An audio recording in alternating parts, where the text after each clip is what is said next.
आ जो आज का आम आदमी है वो कैसे ये कह देता है कि गीता तो मुझे बहुत पसंद है, भाई गीता तो मेरी फेवरेट है।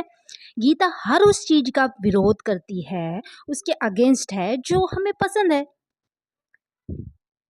अब हम गीता की बात ले लेते हैं। गीता जहाँ जाती है, गीता की बात जहाँ भी जाती है वो हम अपना ही नहीं पाते और उसकी बात हम करना भी नहीं चाहते जो गीता में लिखा गया है।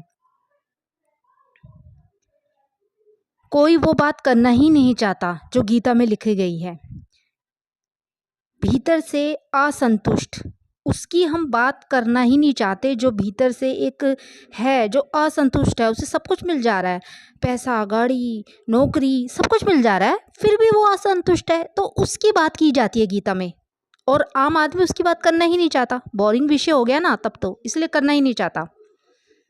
और अध्यात्म का मतलब क्या होता है? Self knowledge. फाइनल में मैं को जानना, यानी ये मैं कौन है। और मैं कौन है? मैं होता है हमारा अहंकार, जो अंदर से सब देख रहा है, बेचैन हो रहा है, वो है अहंकार। तो अहंकार को जानना, उसके झूठ की खोज करना, ये प्योरली गीता होती है, बिल्कुल प्योरली गीता। गीता नहीं बताती हमको कि कपड़े कैसे पहने, खाना कैसे खाना चाहिए, शादी कैसे करनी चाहिए, किससे करनी चाहिए, पैसा, ये सब हमें गीता नहीं बताती। कृष्ण को केवल अगर युद्ध ही कराना होता तो वो बोलता लड़ो और ख़त्म, बस होगी बात ख़त्म। लेकिन उन्होंने 700 श्लोक में क्या लिखा, क्या बताया, क्या बता रहे हैं वो 700 श्लोक, और किस लिए कह रहे हैं, किस लिए बता रहे हैं? अर्जुन को बता रहे हैं, क्योंकि अर्जुन उन्हें गुरु रूप में मान चुका है और फिर उनसे ही पूछ रहा है। नहीं तो ज्ञानी तो बहुत सारे बैठे हैं वहाँ, तो वो उन्हें बता रहे हैं कि अर्जुन तुम कौन हो, उसके सारे भ्रम दूर हो जाएंगे, फिर उसे बताने की जरूरत नहीं होगी कि भी क्या करना है, फिर तो वो खुद ही कर लेगा। तो मेन वो उसको यही बता रहे हैं कि अर्जुन तुम हो कौन, पहले स्वयं को जानो। अर्जुन तुम हो कौन, स्वयं को जानो। एक बार तुम खुद को जान गए ना कि तुम हो कौन अंदर से, उसके बाद फिर कुछ पूछने की जरूरत ही नहीं पड़ेगी कि तुम्हें क्या चाहिए, क्या करना है। मतलब सारे सवालों के जवाब तुम्हें उसमें आराम से मिल जाएंगे और सारे जितने भ्रम है वो भी दूर हो जाएंगे। फिर वो एक राइट एक्शन लेगा। What ever you did it's will be clear. आखिर में उसे क्या करना है वो उसके लिए सब कुछ क्लियर हो जाएगा, साफ साफ। और ज़िंदगी का हम बहुत सारा टाइम जो है शरीर और समाज के लिए ही निकाल देते हैं। इस शरीर को सजाना संवारना, इस शरीर के लिए सब कुछ करते रह जाते हैं, और समाज में क्या हो रहा है, कैसे चलना है, कैसे क्या, मतलब मीन्स शरीर और समाज, बस यही बात होती रहती है। फिर हमारे अंदर एक इच्छा आती है कि मर जाएंगे ना तो बस फिर सब कुछ मिल जाएगा, या कभी कभार हम आत्महत्या का प्रयास करने की कोशिश करते हैं। ये सुसाइड कितने होते हैं, बस इसीलिए तो होता है कि संतुष्टि तो आ नहीं रही, शायद मरने के बाद आ जाए। तो ये सब क्या है? एक तरह की माया ही है जो हमें प्रतीत होती है, इससे परे और कुछ भी नहीं है। जो खुद को जानना शुरू कर देता है फिर वो किसी की सुनता नहीं, बस जो ठीक है, सही है, बस वही करेगा। फिर इंसान अपने इनर वर्ल्ड में ही फंसा हुआ है। आजकल का जो इंसान है वो अपने इनर वर्ल्ड में ही फंसा हुआ है, बस उसे अंदर ही अंदर जो संसार बना रखा है बस उसी में ही खोया हुआ है। जैसे mother attach to the child, social condition जो उसके अंदर भर दी गई है ना, बस उसी में ही उलझा हुआ और सारी ज़िंदगी ऐसी बीत जाती है और एक दिन वो मर भी जाता है। जैसे कि अपने मन में, जैसे अदर कास्ट के हो तो शादी कहीं और हो जाए तो मन में आ जाता है अरे पिता का श्राद्ध होगा तो पिता उसे स्वीकार नहीं करेंगे उसके बच्चों को, फिर उन्हें दुख आएगा। मतलब ऐसे ऐसे सोशल विचार जो है मन में भरे हुए हैं फालतू के। समाज, एक वही बात होगी, एक समाज होगा, एक शरीर होगा, इससे ऊपर वो उठना ही नहीं चाहता, इससे ऊपर वो जानना ही नहीं चाहता। तो हमारी सबकी हालत एक अर्जुन की तरह ही हो रखी है और कुछ नहीं।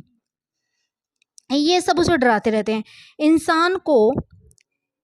कृष्ण जो है वो सुन रहे होते हैं जो अर्जुन के मन में ये ख्याल आते हैं। तब कृष्ण जी बोले बाप रे बाप, इतना लोड दिमाग में ले रखा है, फिर तो हो गई लड़ाई। वो यही तो बोल रहा था, अरे मैं अगर इनको मार दूंगा तो ये दूसरे कुल में जन्म ले लेंगी, फिर पितरों का श्राद्ध होगा, फिर उन्हें दुख होगा, उन्हें पसंद नहीं आएगा।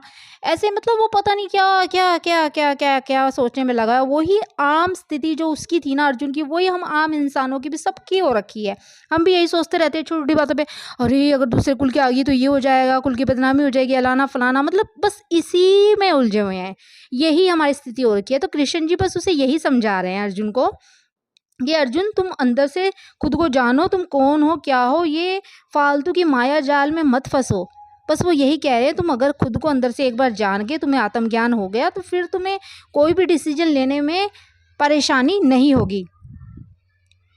फिर अर्जुन कितने परेशान हो रहे थे कि भाई मुझसे तो धनुष नहीं उठ रहा, मैं कैसे मारूंगा, आई एम हेल्पलेस, कृष्ण मेरी हेल्प करो।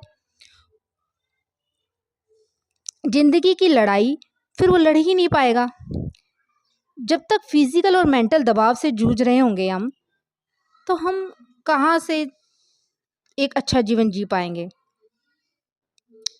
फिजिकल और मेंटल दबाव से जो हम जूझ रहे हैं तो उससे निकलना जरूरी है। ये गीता है, जितना दूर की बात है। ये मोटिवेशनल नहीं है कि भाई गीता है मोटिवेशनल है, मोटिवेशन वीडियो बन गई, ऐसा कुछ नहीं है। गीता यही बता रही है कि तुम अपने फिजिकल और मेंटल जो दबाव में उलझ रखे हो ना, इससे निकलो। अर्जुन बेशक बहुत बड़ा धनुधारी है, बहुत बड़ा है, फिर भी कृष्ण जी कहते हैं तुम तो फेल हो। और चैप्टर 2 से 18 तक सिर्फ बॉडी और माइंड पर ही बना हुआ है गीता का। बायोलॉजिकल और कल्चरल, सिंपल, फुलफिल्ड लाइफ, बस यही, मतलब इसी में उलझा हुआ है इंसान। बॉडी क्या करती है, डिमांड करती है। और सोशल क्या होता है, दबाव डलता है हर चीज़ का, नहीं ऐसा होना चाहिए, नहीं ऐसा होता आ रहा है, ये ऐसा होना चाहिए। और बॉडी भी, मुझे ये चाहिए, मुझे वो चाहिए, बस। और जो कृष्ण जी हैं वो किस चीज़ के प्रतीक हैं, वो है प्रतीक इल्यूशंस के, रोशनी के प्रतीक हैं वो।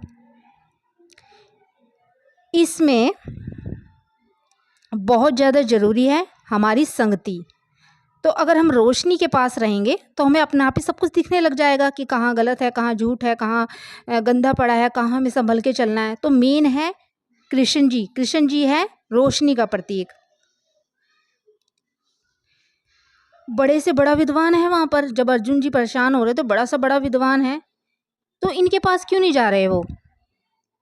और सुनने को भी तो आ सकते हैं ना कृष्ण जी की बात। तो किसी को कोई इंटरेस्ट ही नहीं है, किसी को कोई मतलब ही नहीं। लेकिन अर्जुन ने उन्हें अपना गुरु मान लिया, उन्हें अपना सब कुछ मान लिया, तो बस वो उन्हीं को ही वो समर्पित होकर ज्ञान दे रहे हैं, नहीं तो औरों को भी तो दे सकते हैं ना। तो अर्जुन जो है सिर्फ कृष्ण से बात कर रहे हैं कि यू हैव ओनली। अब सारथी बन गए हैं वो। सारथी क्या करेगा, लड़ेंगे तो है नहीं, वो सारथी लड़ता तो है नहीं। तो वो क्या कहते हैं, करना सब तुम्हें ही है, यानी प्रेजेंस है, बस वो प्रेजेंट है उसके सामने, अर्जुन के सामने, करना सिर्फ अर्जुन को ही है। तो वो यही कहते हैं कि मैं अकेला हूं, मैं ना करते हुए भी मैं ही सब कुछ कर रहा हूं, कोई उन्होंने तीर नहीं चलाया। अब जैसे लाइट का क्या काम होता है, रोशनी देना ना। तो एक तक प्रेजेंट है वो कृष्ण जी, उनके लिए एक रोशनी का ही काम कर रहे हैं। ट्रूथ इज लाइक लाइट, जो सच होता है ना वो प्रकाश के समान ही होता है। मेरी लाइफ में क्या है, मेरी लाइफ में फिजिकल कंडीशन क्या है, सोशल कंडीशन आ रही है, यही सब अनावश्यक, तो यही सब हो रहा है। तो अर्जुन की तरह ही सबकी आजकल जिंदगी हो रही है। तो देखा जाए तो हम सब अर्जुन ही हैं, अर्जुन की तरह ही फंसे हुए हैं। हमारे दिमाग में वही कचरा घूम रहा है, बॉडी का और सोशल समाज का, और उस कचरे में ध्यान नहीं देना है, उसको हमें रिजेक्ट करना है, तब हम ऊपर उठ पाएंगे। तो सेंटर ऑफ गीता यही है। जिन्होंने भी मुझे कंडीशन में डाला ना कि हाँ यार एक शर्त है ऐसा कर लो, यानी मुझे बांधा है, तो वो मेरे दोस्त हो ही नहीं सकते, वो तो मेरा बंधन है, वो तो मेरे दुश्मन है। द सेंटर ऑफ डिस्कवरी जो आ रही है वो है कृष्णा, यानी Krishna is the highest sense.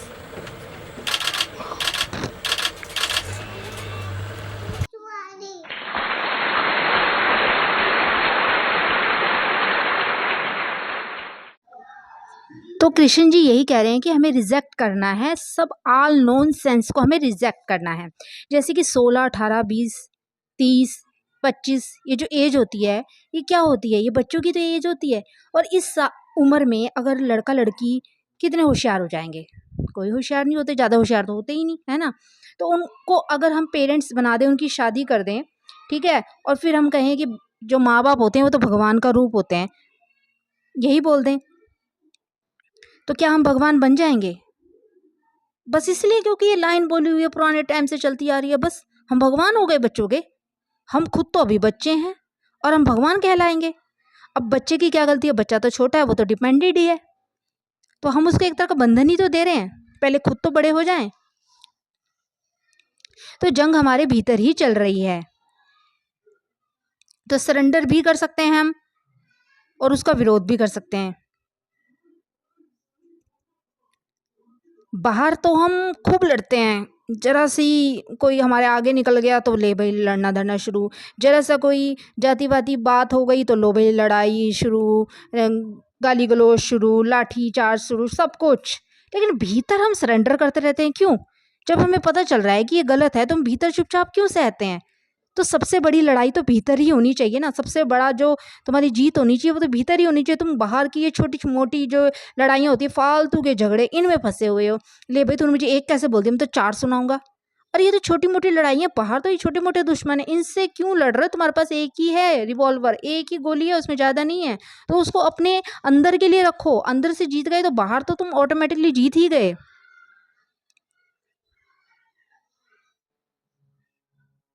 तो इस बात का हमें ध्यान रखना है कि हमें अंदर की लड़ाई की जीत हासिल करनी है। हमें देखना है कि क्या गलत है क्या सही है। तो हमें ये ध्यान रखना है कि हमें अंदर की लड़ाई जीतनी है। तो जो गीता है वो ये नहीं है कि हाँ भाई बस हो गया। तो गीता तो साफ साफ कह रही है कि अगेंस्ट जाओ, जहाँ तुम्हें गलत लग रहा है उसके अगेंस्ट जाओ, उसका विरोध करो, और जो सच है उसके साथ खड़े रहो, जो सही है उसके साथ चलो। ये हमें देखना है कि हमारे लिए क्या सही है, हमारे लिए क्या गलत है। हमें एक परंपरा हाँ भाई समाज में चलती आ रही है, हाँ भाई ये शरीर है, हाँ भाई इसको ऐसा चाहिए वैसा चाहिए।